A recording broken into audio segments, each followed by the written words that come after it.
Hello guys, good to have you back for another video. So let's reset my car. In this video I'm going to show you how you can change the menu language of a Citroen DS3. Now, let's start right away. First I thought it was with these buttons, but I was wrong.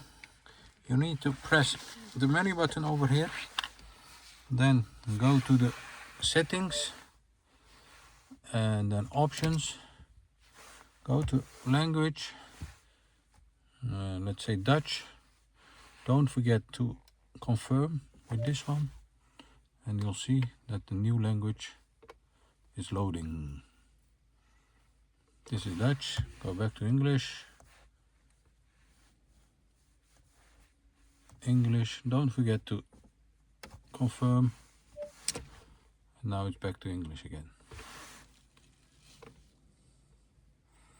Okay, this was a quick video on how to change the menu language of a DS3. Hope you enjoyed it. Don't forget to subscribe. Give us a thumbs up if you like our videos. Hope to see you next time with another video. Stay safe. Take care. Bye bye.